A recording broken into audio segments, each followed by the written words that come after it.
Hey, what's good, y'all? A lot of people are wondering where is The Party Never Ends for Juice WRLD's next album. Juice WRLD's team is gearing up to drop his next highly anticipated second posthumous album called The Party Never Ends. This album was first announced on Lil Baby's Twitter account back in May from tweeting Juice's next album title. With that came with a 30-second clip snippet of an unreleased song called Go Hard featuring Lil Uzi.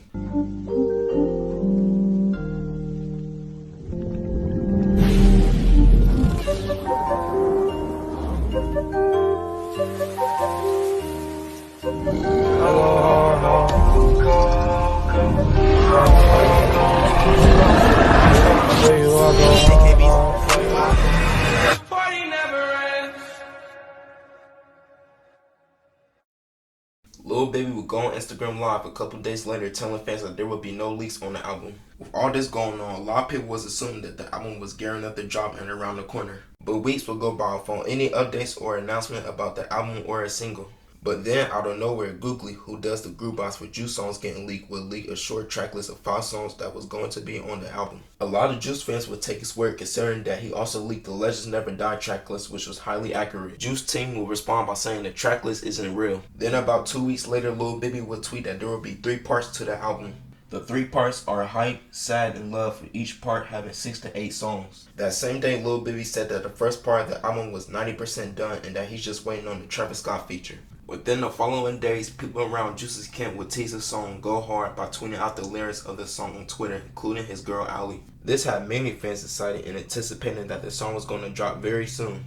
Then the label even added a pre-save link for the album a couple days later for the official trailer with a 15-second snippet of Go Hard.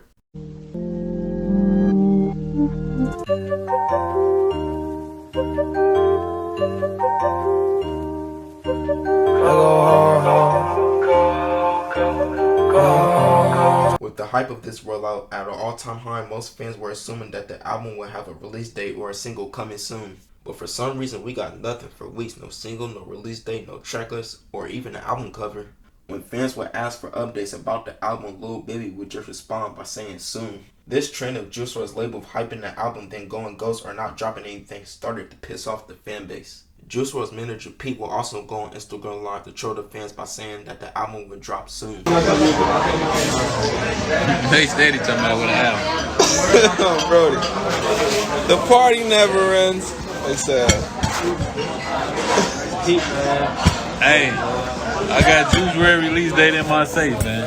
What'd you say, Cairo? I got the Juice WRLD release date in my safe, man. DM me.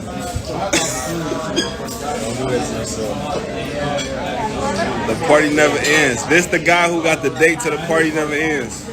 I got the date, man. DM me, man.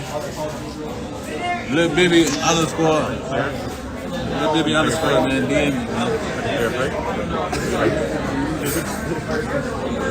Yo. He also stated that the 3 parts to the album would be releasing separately before the year end. More weeks would go by with no single or release date, though Lil Baby would preview some new songs, possibly hinting that they were on the album. After fans were begging for a release date, Pete would confirm that the album was almost ready and only waiting for Roddy Ricch and Travis Scott verses. As more days went by, fans were slowly losing hope and were disappointed of how bad the rollout was going. It didn't help that Lil Baby and Pete would constantly post album coming soon, trying to mock the fans. Then finally, after months of waiting, Juice team announced that they would have a release date for the first single of The Party Never Ends on September the 5th. When September came, Lil Baby tweeted September 17th, implying that would be the day the single would drop. The week leading up to that day, fans noticed that Lil Baby deleted his September 17th tweet on Twitter and fans were fearing for the worst. That midnight, when no Juice song dropped, a lot of fans gave up hope and spamming hate comments on Pete and Lil Baby's page. So many fans were left confused on why the song didn't come out as promised. A couple of days later, Pete would be asked on why the song never came on Adin Ross Live. Pete would go on to say that there was an error that happened and the song would drop next week. We're coming for sure. For sure. That's all I'm saying. For sure. Okay, that's all we could say? Yeah, we definitely wanted to drop this week, but, you know, some people ain't want to, yeah, just next week. Got it. Thanks, Pete. For sure. Confirmed. You heard it here first, ladies and gentlemen, on Adin Ross's stream. Then again, on September the 23rd, no single from The Party Never Ends would drop. After this, fans would become furious, sending Lil Baby death threats and saying how bad he messed up this rollout. A day later, Lil Baby would go on Instagram Live explaining that he had to push the album back.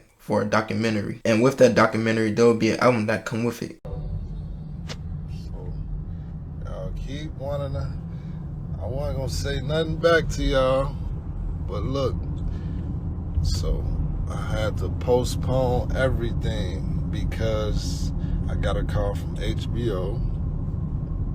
The documentary will be out way sooner than I thought. So I gotta get y'all the music to go with the documentary. For sure. So y'all gonna get the documentary. After saying this, he would go on Twitter and say that the Party Never Ends album would be postponed till next year. The next day, a leaker named Lucky would leak the alleged tracklist for the Party Never Ends.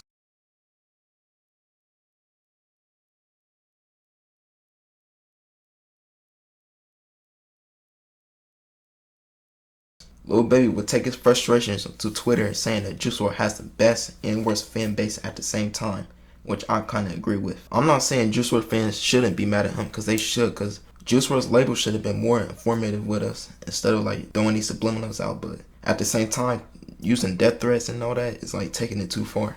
Pete and Lil Baby should have handled this rollout way better than it should have been. I don't know what they were trying to do with the album rollout or anything, but they should have just gave us a release date instead of just kept saying soon, leading fans on. I feel like that's what made it worse. But at the end of the day, nobody deserves death threats over just music. You can't be mad at the label for not dropping music when y'all leak music at the same time. But yeah, these are my thoughts and opinions on this whole situation. And I hope y'all enjoyed the video. And I'm ending it off by saying this. How can the party never end if the party never started?